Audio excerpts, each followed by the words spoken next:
Saravá, para quem é de Saravá. Boa noite, seu Tio Lucifer. Boa noite. Saravá, vossa força. Saravá. Chegaram novas perguntas aqui nos vossos vídeos e a gente pede que você responda essas questões dos filhos daqui da Terra. Pois bem, faça. Certo.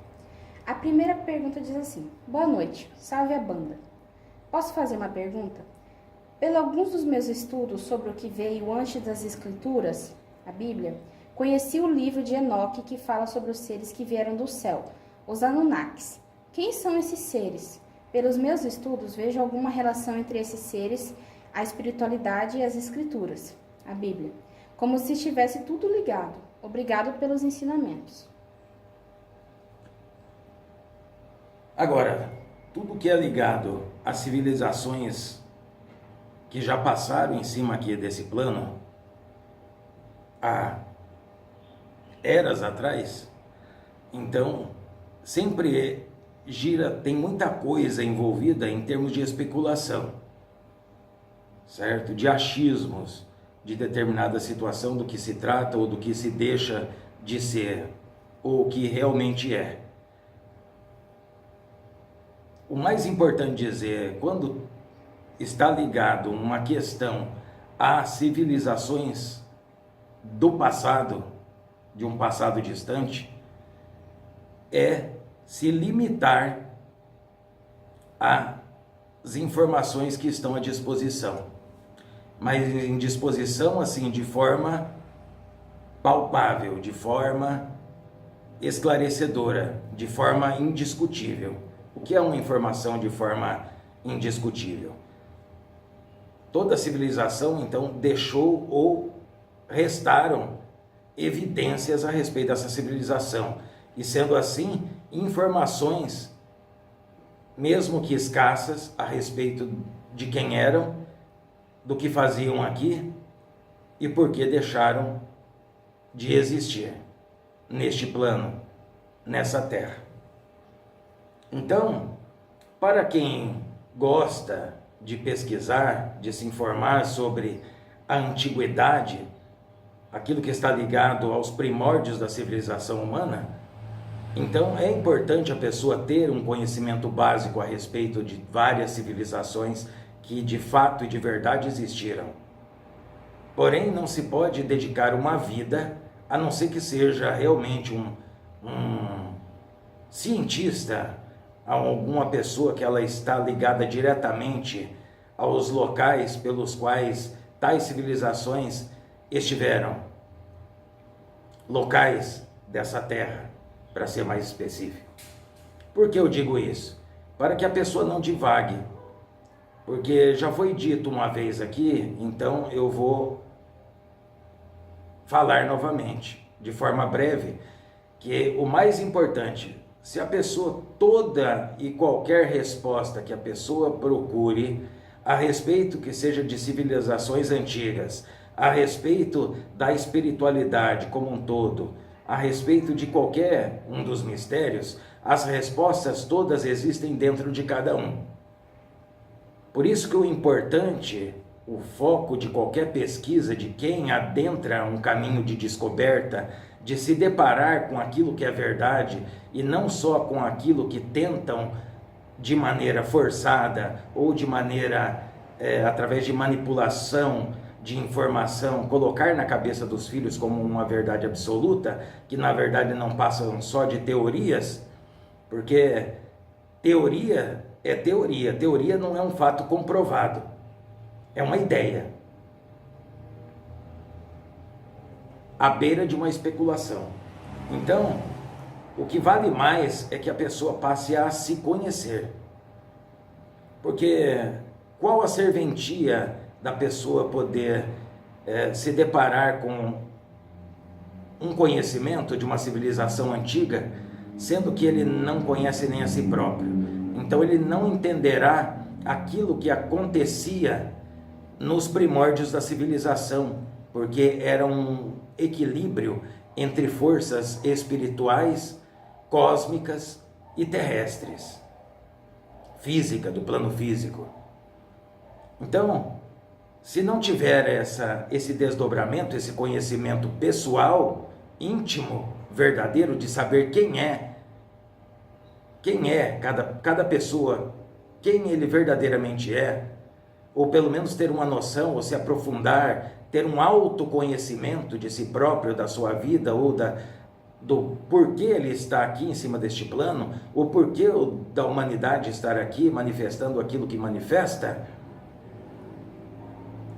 irá perder tempo, porque mesmo que se depare com essa verdade, mesmo que ele se deparasse com escrituras cuneiformes, na qual está mencionado esse tipo de civilização, esses seres, porque é um fato, os seres existiram aqui no plano terrestre, porém não estão mais manifestos aqui, então pertencem a um passado distante. Mesmo que a pessoa se identificasse, ele não iria compreender a real verdade por trás de tudo aquilo que aconteceu, por trás de tudo aquilo que foi manifestado por esses seres. Sempre será uma divagação baseada em cima do plano dual, da dualidade, do certo, do errado, do bem e do mal, e tudo que é ligado às civilizações antigas está acima, está além desse conceito de bem e mal, de certo e errado, de dualidade. Sim, estavam presentes no plano da dualidade, no plano de terceira dimensão, porém, o que eles manifestavam estavam acima, tinha outros propósitos, além do certo ou do errado. Então, para que a pessoa não venha devagar e não perca tempo, porque o perder tempo significa perder a vida. Ele está investindo a própria vida numa pesquisa. Não estou dizendo que ele não possa pesquisar, mas digo para que não crie expectativas em ter respostas que ficaram esquecidas no passado. Existe muita divagação, existe muita informação errada, existe muito achismo, existe uma maioria de pessoas que se dizem receber canalizações a respeito desses seres, de como aconteceu a passagem dessas civilizações, desses seres, num passado distante, porém não passa de especulação. É isso que eu posso dizer. Espero não estar sendo rude, para que a pessoa não interprete que eu esteja chamando atenção ou criticando. Não é uma crítica, é uma orientação para que o filho ele aproveite melhor essa predisposição, essa abertura a ir em busca da verdade. Então, tudo aquilo que é palpável, tudo aquilo que é mencionado, né, em sítios arqueológicos, em informações históricas relacionadas, então a pessoa sim, através dessas informações ele pode criar as suas teorias, as suas próprias teorias, mas não dedicar uma vida a essas teorias, porque existe muito mais para o ser humano fazer aqui. No caso desse filho, dessa filha, ou quem se interessa pelo assunto, é lícito se informar? Sim, é lícito. É um conhecimento? Sim, é um conhecimento. Mencionou sobre o livro de Enoque. Assim como as Sagradas Escrituras, existem muitas lacunas. Se existem essas lacunas, mais cedo ou mais tarde, é como diz o velho ditado, não existe o coberto que não venha a ser descoberto, não existe o oculto que não venha a ser revelado, mas tem que se estar pronto, estar apto, para quando esses mistérios voltarem à tona, para que quando eles emergirem novamente ao conhecimento da humanidade, então a pessoa esteja preparada e não possa desperdiçar a oportunidade quando surgir com desequilíbrios de coisas de certo ou de errado, ligado ao que a atual civilização tem como conceito de vida, de sociedade, de evolução do ser ou da matéria com das civilizações antigas, de contraparte.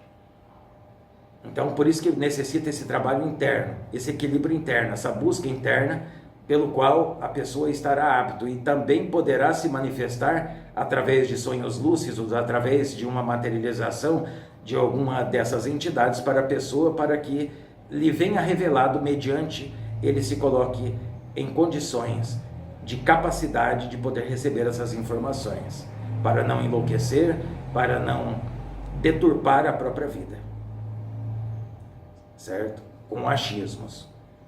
Não estou dizendo que o que ele fala é achismo, mas com certeza ele vem acompanhando uma sequência de informações pelas quais está oculta da humanidade, e se está oculta tem um propósito, há milênios. Então, quando a humanidade se colocar em condições, estiver capacitada, muitas dessas informações dessas antigas civilizações, que repito, tinham como prioridade o equilíbrio entre os planos. Não como a atual civilização tem como prioridade simplesmente o materialismo. As coisas da matéria, as coisas que a ferrugem come, as coisas passageiras, as coisas falsas, que mais cedo ou mais tarde terminam. Então, existe essa diferença entre civilizações do passado e essa civilização atual. Então, eu acho que isso é o suficiente para que o filho entenda aonde eu quero chegar com essa breve orientação. Ele pode sim estar ligado em atualizações que venham a surgir a respeito dessas civilizações, mas que ele busque de primeira mão o autoconhecimento, mas de maneira verdadeira, legítima, profunda, porque todas as respostas estão dentro de cada um dos filhos. Gratidão, Paz. A segunda pergunta diz assim: pergunta a ele sobre o que devo fazer em minha vida. Estou perdido em tudo. Errei o caminho da minha vida. Então pergunte a ele ou a qualquer um, por favor, me ajuda.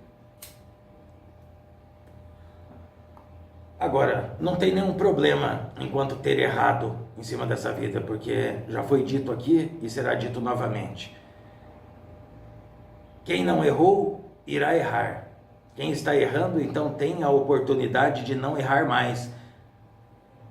Então, a situação não está diretamente ligada ao erro, mas sim a decisão, a tomada de iniciativa de não cometer o mesmo erro, de não persistir no erro. Porque se uma decisão, se decisões tomadas, atitudes tomadas de maneira desequilibrada, ou como a maior parte acontece pelas trevas da ignorância, por não ter o conhecimento de como a vida se desenvolve de fato e de verdade, então faz com que os filhos acabem sendo penalizados por conta própria, certo? Perante essa situação. Então, o que acontece? A partir do momento que os filhos vão evoluindo, vão tendo essa expansão de consciência, vão criando essa abertura para que haja esse equilíbrio entre o seu espírito, a sua espiritualidade e a sua vida material nesse plano, nessa terra. Então, se tem a oportunidade de entender o que aconteceu, o mecanismo pelos quais a pessoa veio a se encontrar nessa dificuldade, então a pessoa tem a opção, tem a oportunidade, nas suas próprias mãos, a chave para fazer um novo plantio a partir de agora. Porque a vida de cada um, do agora em diante, é um livro em branco, são páginas em branco, dos quais cabe a cada filho escrever a própria história. Então, não é uma coisa definitiva que um filho esteja passando uma dificuldade ou uma situação delicada, não importa em qual campo da vida essa situação se manifeste, ou que seja em todas, que ele irá permanecer. Ele só irá permanecer se assim ele quiser, porque ele irá tomar todo tipo de iniciativas. Existem muitas iniciativas que podem ser tomadas para sair dessa situação. Acredito que a mais importante, esse filho ou essa filha já tenha tomado, que é a tomada de consciência de que errou num passado. O errou num passado significa um plantio errado que tenha feito. Então está colhendo aquilo que plantou, mesmo que por ignorância, mesmo sem saber de forma verídica o que estava fazendo. Às vezes fez sem intenção, ou se fez com intenção, estava completamente cego devido aos véus que este plano põe na frente dos olhos dos filhos, né, que fazem com que eles estejam ancorados só ao materialismo, só ao plano físico, deixando em segundo, terceiro, quarto, quinto plano, né, as forças espirituais, que devem estar em primeiro plano. Então, a partir do momento que o filho tem essa consciência de que ele fez um plantio errado, que ele está colhendo os frutos daquele plantio, então cabe a ele, a partir de agora, fazer um plantio equilibrado. Se ele está passando tudo isso porque ele manipulou as pessoas, se ele pisou em cima de pessoas, se ele utilizou de forças espirituais, da magia para deturpá-la e prejudicar o seu semelhante, ou inveja, ou ódio, ou vingança, ou qualquer sentimento de posse ou desequilíbrio que possa acontecer, então, a partir de agora, ele então deixa de cometer, ele substitui essas ações desequilibradas por ações equilibradas. Então, a colheita futura dele será certa, mediante esse plantio equilibrado. Então a vida se restaura. Se tem a oportunidade de se nascer de novo, de se ter uma vida nova. Então, a solução é isso. É dar não só a abertura, não só o querer, mas colocar em prática dia após dia, que um plantio para que essa semente venha a se tornar uma árvore lá na frente, ela depende de estar num solo bem cuidado. Qual é esse solo que essa semente se encontra? É o solo da própria vida, do próprio ser. Então, essa semente tem que ser regada, tem que ser nutrida, tem que ser cuidada, tem que ser aparada, tem que ser protegida, né? Dia após dia, para que de semente passe a germinação, a muda, né, a uma planta, até se tornar uma árvore pelo qual se colherá os frutos. Então, ter esse cuidado, que eu acredito que todos estejam dispostos a pagar o preço, porque está relacionado à própria vida, à vida pessoal, particular, e em consequência daqueles que te estão a torno, que sejam filhos, que sejam um companheiro, uma companheira. É assim. Gratidão, Luiz. O segundo comentário diz assim: eu entendo que às vezes é necessário comparar algumas coisas, mas hoje em dia os pais de santo querem cobrar tudo. Salve sua força. Obrigado, boa noite. Agora, essa é uma situação que volta e meia vem mencionado. Vem perguntado de forma direta, não só aos guardiões, a toda espécie de entidades, a respeito do que é certo. Agora, não se pode confundir as coisas. É claro que, veja que a situação, por exemplo, dentro de um templo, as pessoas não têm noção da despesa que comporta a um dirigente espiritual, a um pai de santo, manter um templo de Umbanda, por menor que ele seja. De ter as velas, de ter todos os elementos necessários para que esse templo consiga permanecer, perdure ao longo do tempo. Existem aqueles, claro, que podem e têm a condição, receberam a condição de, através de uma herança, certo? De familiares ou alguma entrada grande de condições financeiras, de dinheiro, então eles podem atender todo mundo de graça. Eles tiram do próprio bolso porque para eles não faz falta. Mas isso é uma minoria. A grande maioria, principalmente pais de santo que estão iniciando agora, então eles não têm verdadeiramente a noção do que é manter um templo de Umbanda, ou que seja uma igreja católica, ou que seja uma igreja evangélica. Eles não têm noção do que importa ter e manter um templo. porque existe manutenção, existe incontáveis elementos para que as entidades possam trabalhar, para que as entidades possam manifestar aquilo que tem que manifestar, elementos de segurança para o terreiro e, em consequência, para todos os que ali frequentam. Então, as coisas todas têm que ter um equilíbrio. Claro que em um trabalho que é feito de proteção, não se vai cobrar de um filho os olhos da cara. Não pode extorquir uma pessoa, mas pode se cobrar aquilo que é justo. Por que justo? Porque não existem pais de santo que eles se dedicam em período integral à comunidade, ao templo. Esse pai de santo, ele terá que vestir alguma coisa, ou ele andará nu. As pessoas podem falar, mas por que não procura um trabalho? Mas se ele trabalhar de 8 a 10 horas por dia, qual o tempo ele vai ter para dedicar à sua espiritualidade? Hoje existem pessoas que eles têm um trabalho, mas têm um trabalho próprio. Ou eles têm uma empresa, ou eles têm algo pelo qual eles supervisionam. Eles não têm que estar ali, como a maioria dos trabalhadores tem, 8, 10, às vezes 12 horas do dia a dia. E pessoas para serem atendidas tem todos os dias. Se ficar aberto um templo durante a madrugada, terá pessoas de madrugada também a serem atendidas. Então tem que existir uma coerência para que a pessoa sim possa ser ajudado, aqueles que têm condições de contribuir para que um trabalho seja feito, para que seja comprado elementos ritualísticos para ser feito um trabalho. Por que não? Desde que não seja extorquida essa pessoa, que seja uma coisa justa, que seja uma coisa equilibrada, não que seja uma coisa desequilibrada, na qual a pessoa vem em busca de ajuda e acaba se metendo em uma situação de depois desequilíbrio financeiro, porque tirou tudo que tinha para poder fazer um trabalho espiritual. Aí também não tem coerência, não tem fundamento.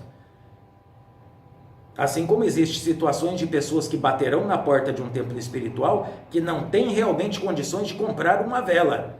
Essas pessoas serão atendidas. Mas para as pessoas que elas também pretendem ser atendidas e terem todos os seus problemas, todas as suas cargas,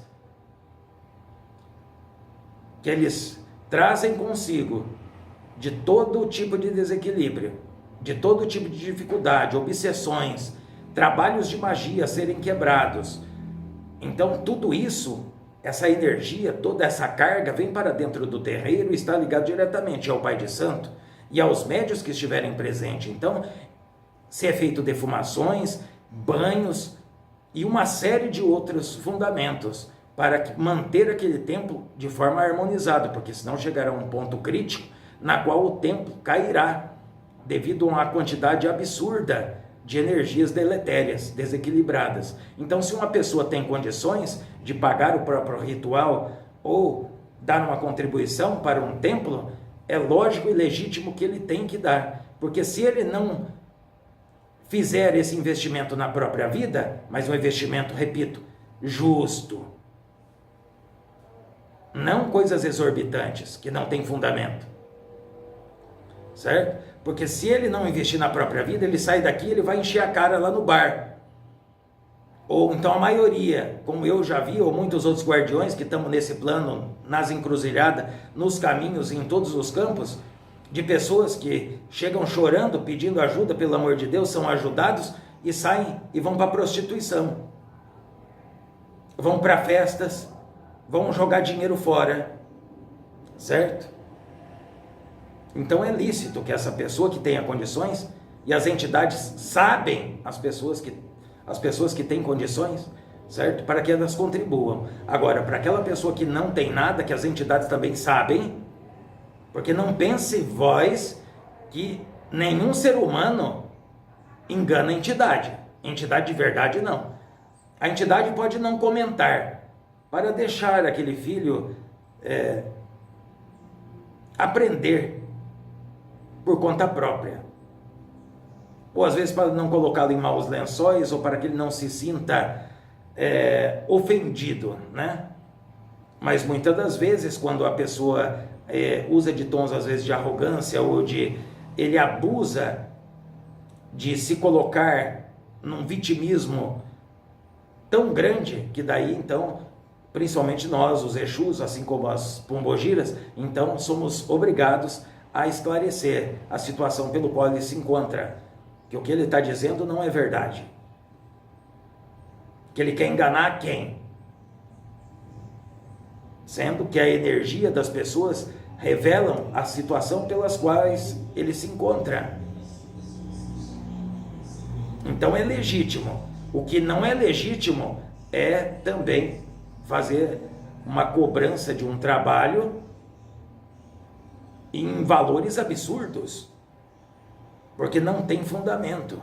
Mas contribuições, sim, é lícito que as pessoas recebam, porque a caridade, ela está aí para ser colocada em prática. Mas a caridade, se as pessoas pensam que a caridade, o significado da caridade significa de graça, eu aconselho que as pessoas pesquisem a respeito do que significa realmente a caridade. A caridade é atender com amor, é atender sem julgar, é atender com carinho, com atenção, sem se importar como aquela pessoa está vestido, se é alto, se é baixo, se é gordo, se é magro, se é preto, se é branco, se é rico, se é pobre, se está doente ou se está saudável, se é um ladrão ou uma pessoa de bem, certo? Então a caridade é para todos. Porém, a caridade não, o significado da caridade não significa de graça, nunca significou. Se as pessoas têm essa ilusão, eles estão completamente enganados. Prestar a caridade é estar disposto a ajudar o seu semelhante. Ajudar. Ajudar significa estender a mão, não significa carregar as pessoas nas costas. Um pai de santo não é obrigado, certo? A ter que arcar com todas as despesas de um templo para que os seus médios estejam ali, certo? Porque, repito, está ali, às vezes reclama de pagar, em muitos locais existe uma mensalidade para os médios, às vezes se pede contribuição a uma pessoa que venha atrás de um trabalho espiritual, né, para resolver a própria vida, porque se ele vai atrás de um advogado, se ele vai atrás de um médico, se ele vai atrás de qualquer tipo de serviço para a própria vida, aí fora ele paga, certo? Por que ele não pode contribuir para que outras pessoas, principalmente a contribuição que ele dará para o templo, será para auxiliar as pessoas que realmente não têm condições? Mas as pessoas têm que ter essa consciência, as pessoas, eles querem tudo para eles. Se eles têm 100 cruzeiros no bolso, eles querem ter 200. Se ele tiver que tirar do bolso, certo? Ele prefere não tirar, ele fala que ele não tem. Então ele se torna uma pessoa mesquinha para com a vida própria dele. Então ele nunca terá nada. Ele poderá ter o dinheiro no bolso hoje, amanhã ele não tem, porque ele gastará com a própria saúde, ele gastará com outras coisas desequilibradas na própria vida. O dinheiro pode chegar até ele da forma ilícita que ele escolheu acumular esse dinheiro, porém ele nunca o terá como prosperidade. Então, veja que tem que ter uma coerência nisso. Então, repito, caridade não significa as coisas de graça. Não significa também que os pais de santo também têm que ter essa coerência, essa ética de saber o que estão fazendo. Não é um filho chega e ele precisa de uma proteção porque ele precisa entrar em um serviço, conseguir um emprego, e é cobrado desse filho 1.000 cruzeiro, 2.000 cruzeiro, 3.000 cruzeiro. Isso é um absurdo. Mas mediante as condições que a entidade saberá que aquele filho tem, na qual não possa complicar a sua vida, é lícito. E não é a entidade que irá cobrar isso, certo? É o responsável para essas pessoas que frequentam. Entendeu? Então, isso é importante se mencionar, para que as pessoas saibam discernir e saibam ter um equilíbrio a esse respeito. Porque existem as pessoas que são abastadas, são pessoas que receberam heranças, são pessoas de grandes posses que têm condições de manter um templo, até mesmo porque existem doadores que doam grandes quantidades de dinheiro e materiais para esses templos. Então, esse tipo de templo, eles não podem bater no peito e falar que todos os templos têm que fazer como eles, porque existem aqueles que não receberam herança, existem aqueles que são trabalhadores, que têm um trabalho fora, mas que são assalariados, que mal e mal conseguem pagar as próprias contas, certo? E daí como é que ele vai manter a sustentação de um templo? Vai falar que as entidades é que vão manter a sustentação? Vai fazer o quê? Mágica? A entidade vai estalar o dedo e vai aparecer a vela? Né? Não podemos adentrar ao campo da fantasia. A entidade não está aqui para fazer milagre. Está como uma vela para clarear os caminhos e para abrir os caminhos das pessoas mediante orientações, para que pelas próprias mãos e pelas próprias pernas os filhos consigam galgar os próprios degraus. Então tem que ter uma coerência em cima disso. Não pode colocar todo mundo no mesmo balaio. Se existe local onde não cobra, então as pessoas que não querem gastar com a própria vida, porque as pessoas gastam aí fora para encher a cara, para fazer todo tipo de algazarra, de esbanjar dinheiro aí fora, mas para se cuidar da sua parte espiritual as pessoas não querem. Entendeu? É claro, tudo tem que acontecer de uma forma justa, equilibrada. Não igual acontece que se vê por aí de cobrar somas exorbitantes, certo? Que não tem fundamento nenhum. Certo, gratidão, Luiz. A mesma pessoa, ela continua a fala dela em outro comentário. Diz assim: parabéns pelos esclarecimentos. Para mim, um terreiro tem que fazer caridade, o que não está acontecendo. Que bela linha de trabalho. Tudo verdade. Busco caridade, amor e ajudar o próximo. O que estou tendo dificuldade em achar um terreiro de Umbanda, os quais cobra para tudo, onde não concordo. Que nenhum pai de santo nos conta. Obrigado. Exatamente. Porque tudo é uma falta de informação. Porque se os filhos soubessem, por exemplo, se fosse colocado a par toda a responsabilidade financeira que implica ter um templo espiritual, não importa o tamanho, que seja um cômodo, o gasto é grande. Só quem tem sabe. Então cabe também aos pais de santo esclarecerem, os dirigentes espirituais esclarecerem, colocarem, mencionarem, já que falam sobre tantos assuntos, também colocar, dar exemplos de quanto custa ter ou manter um templo de Umbanda. Aí os filhos começarão a entender a dificuldade que é só realmente pelo suporte do que vem do plano espiritual é que um templo permanece aberto. Porque se for contar só com o dinheiro do próprio bolso, não vai para frente. Repito, caridade não é as coisas de graça.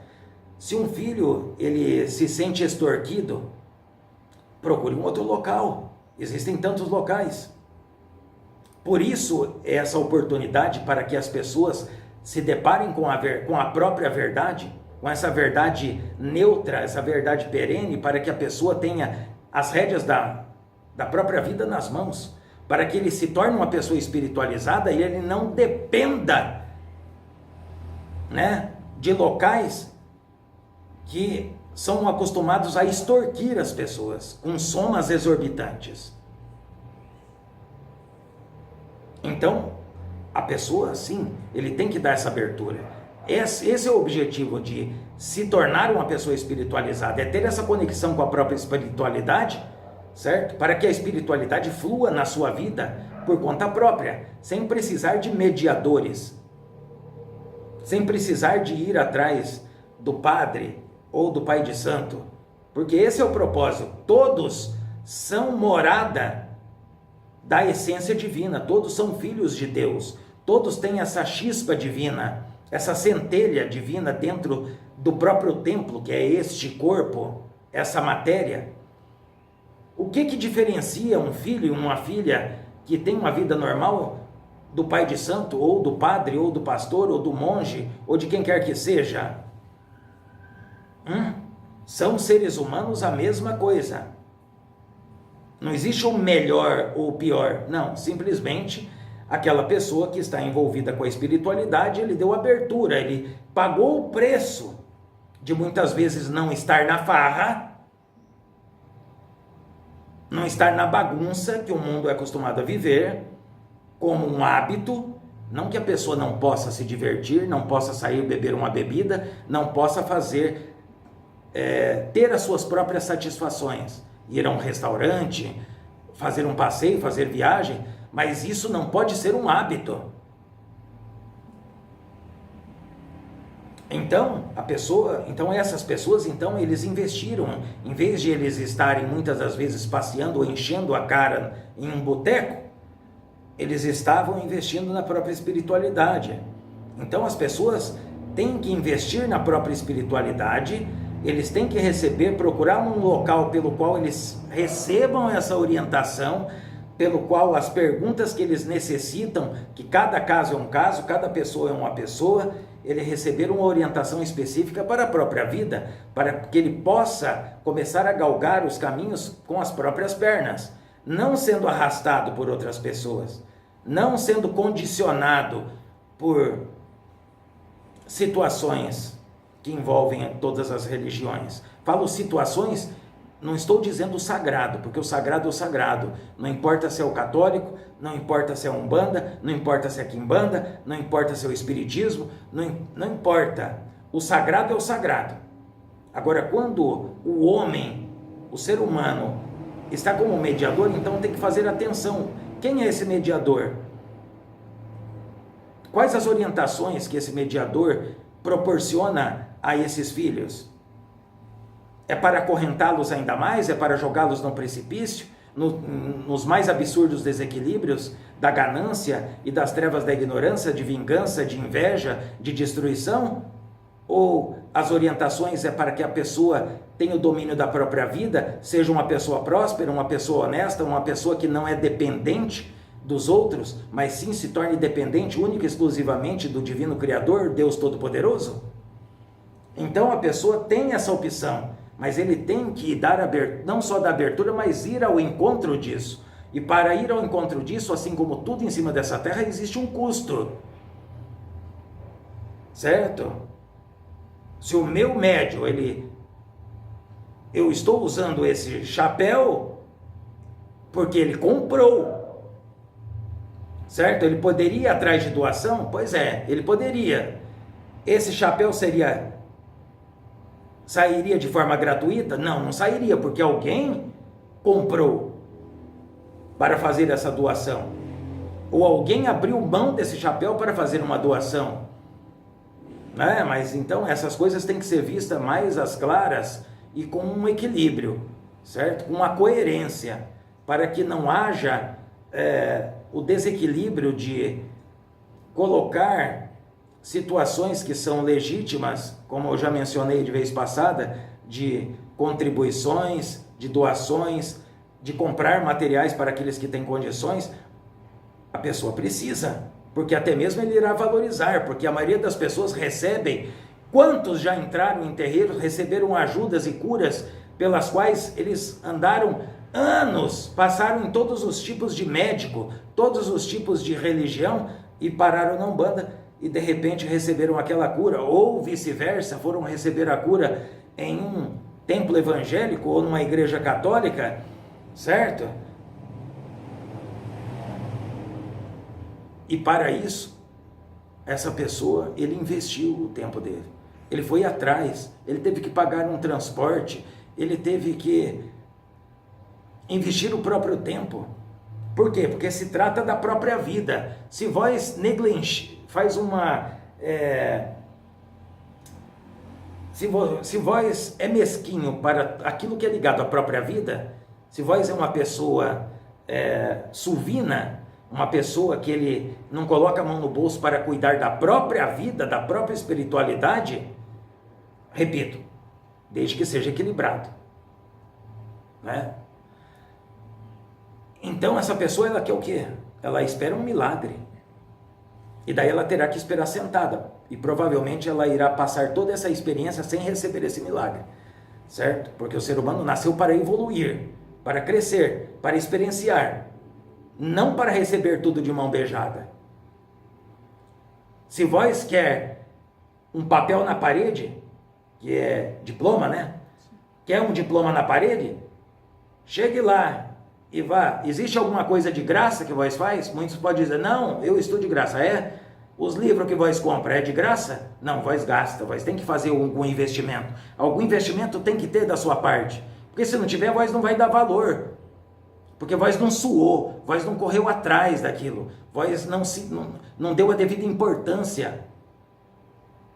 Não se sacrificou. O autossacrifício, né? É isso, o autossacrifício. O sacro ofício de buscar aquilo que é melhor para si.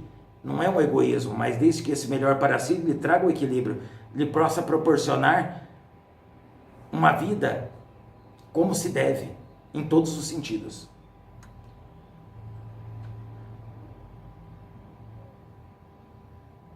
Então, tem que ter essa linha de pensamento. Tem que ter essa quebra desses paradigmas.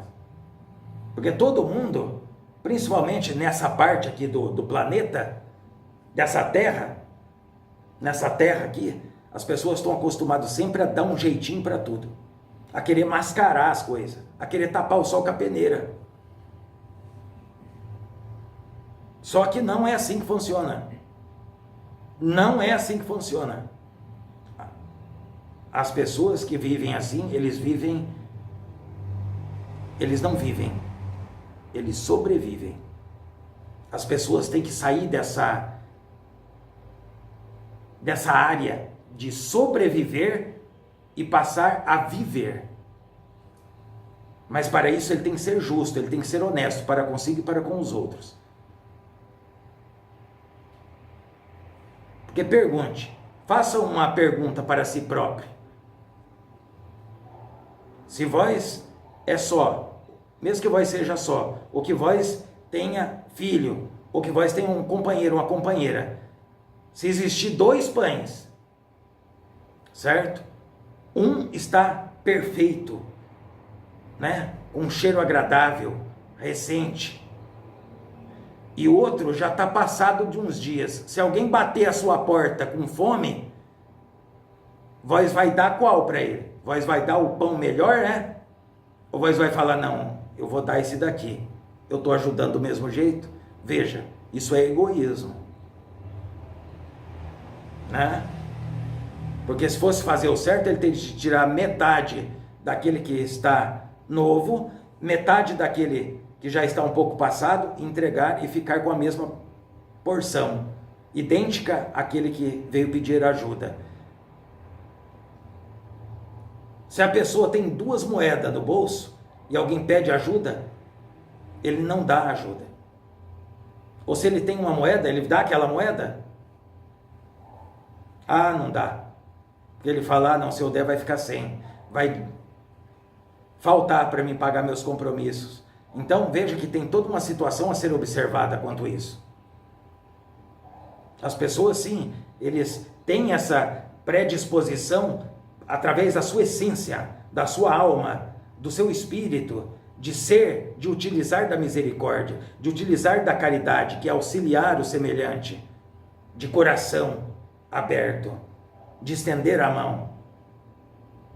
Porém, nem sempre acontece dessa forma. As pessoas não contam a verdade como ela verdadeiramente ocorre. Como eu dei o exemplo do pão. Se a pessoa tiver uma quantidade de arroz que dê para fazer uma caçarola de arroz, uma panela de arroz, que dê para fazer o almoço ou a janta da sua família, e alguém chegar desesperado passando fome, essa pessoa, ele vai repartir e a sua família e ele próprio irá comer um pouco menos para ajudar a saciar a fome desse filho? Então, fazer a investigação de forma justa e de forma verdadeira para consigo mesmo, não estou falando para sair falar para todo mundo, mas faça esse exame de consciência de forma verdadeira, honesta para consigo mesmo.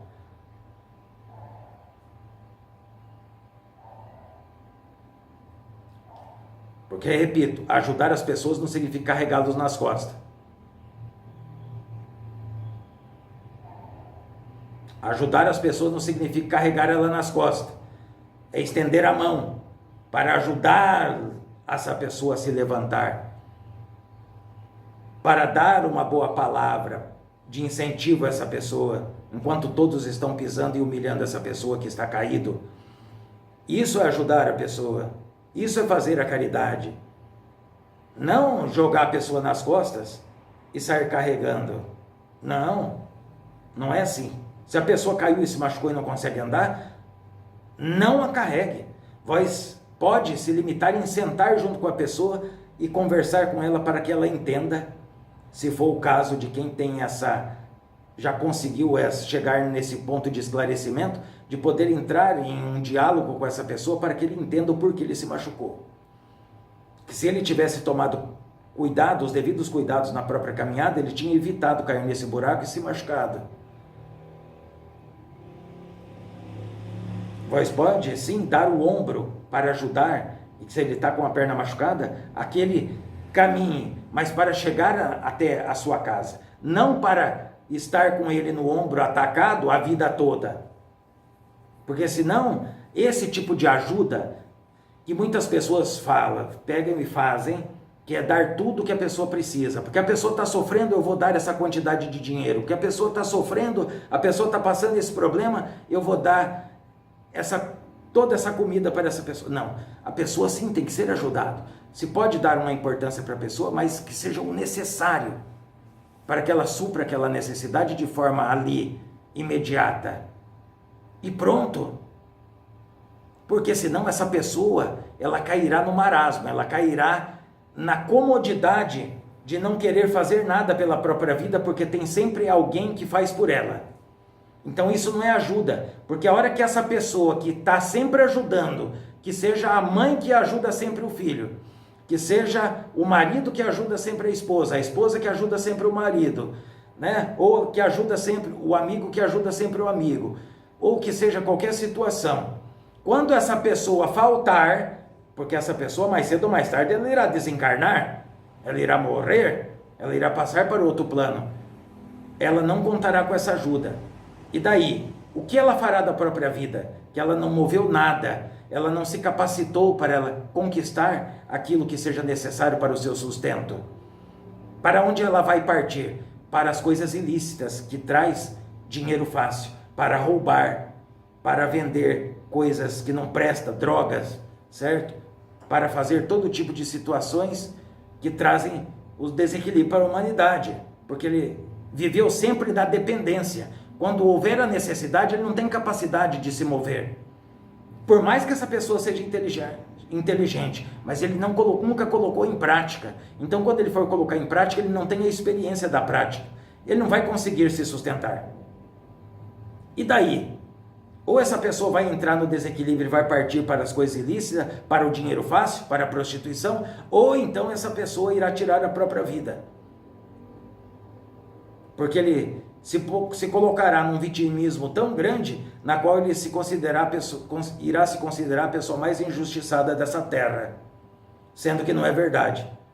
Então, às vezes, determinados tipos que são chamados de ajuda, na verdade, a pessoa está pisando e afundando essa pessoa numa areia movediça. Não é uma ajuda. A pessoa está destruindo essa pessoa, pouco a pouco, ajudando a destruir aquela pessoa. Porque se uma pessoa lhe pede uma ajuda em uma esquina, em uma encruzilhada, vós pode ajudar, aquela pessoa está com fome, compre um pão e dê para aquela pessoa. Não é que todo dia que vós vai passar lá, vós vai dar um pão para essa pessoa. Vós quer ajudá-la verdadeiramente? Se vós não pode oferecer um serviço para aquela pessoa, então procure nas caminhadas que vós faz, se tem alguém que precisa, e ofereça. Faça com que aquela oportunidade de serviço chegue àquela pessoa, para que ela possa prover o próprio sustento. Isso é ajudar outra pessoa. Não é ficar com aquela história de pobrezinho, disso tudo. Sim, existem as pessoas que realmente elas estão numa situação completamente desesperadora, que mesmo um grão de cereal para ela vale como ouro. Mas existem muitos filhos em cima dessa terra. Se vós dá um pão hoje para ajudar aquela pessoa até que ela consiga esse emprego, esse serviço, para que ela possa começar a reestruturar a própria vida, dar o sustento para a sua família ou de forma pessoal, sim, é lícito que essa pessoa venha a ser ajudada, mas quando essa pessoa vai chegar lá para ajudar essa pessoa e vai encontra essa pessoa dormindo, se vai chegar lá, encontra essa pessoa de papo pro ar, tudo, a pessoa tem que sair para ir em busca das oportunidades. Não, a pessoa está sempre ali só reclamando. Ele não toma iniciativa, então não é obrigação de ninguém continuar sustentando aquela pessoa, porque ele não quer dar abertura e promover o crescimento na própria vida. Ah, mas aquela pessoa ele está numa depressão. Então leve essa pessoa para que essa pessoa faça o tratamento. Mas a pessoa não está indo no tratamento, então ela não quer. Porque quando uma pessoa quer, não tem vício, não tem distância, não tem calor, não tem frio, que ela não supere através da superação. Não importa quem seja, homem, mulher ou criança, o ser humano, quando ele está determinado a chegar a um ponto, nada segura ele. Ele irá chegar àquele ponto. Mas a maioria das pessoas estão acostumadas a isso, ao comodismo. Tem sempre alguém que resolve o problema para eles. Tem sempre alguém que paga a conta para eles. Tem sempre alguém que coloca o pão na boca deles. Tem sempre alguém que carrega eles nas costas. Então aqueles filhos estão destinados a uma vida fracassada. Porque mais cedo ou mais tarde aquelas pessoas deixarão de existir. E ele vai fazer o quê? É isso. Certo. Gratidão, Cris.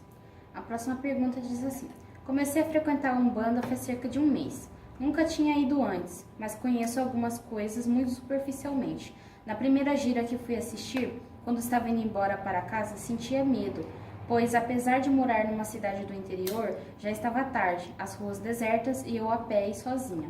Então o nome Tranca-Ruas não saía da minha cabeça. Sentia como se alguém falasse algo comigo, mas as únicas palavras que eu conseguia identificar era Tranca-Ruas. E sentia a sensação de que eu não precisava temer andar ali pela rua. Me sentia protegida. O que quero saber é: foi minha primeira vez no terreiro. Por que eu ouvia esse nome? Poderia ser Tranca-Ruas uma entidade que me acompanha? Qual o significado? Pois antes nunca me sucedeu tal coisa. Agora, se o Tranca-Rua pode pertencer à coroa espiritual dessa filha, pode. Mas é uma suposição.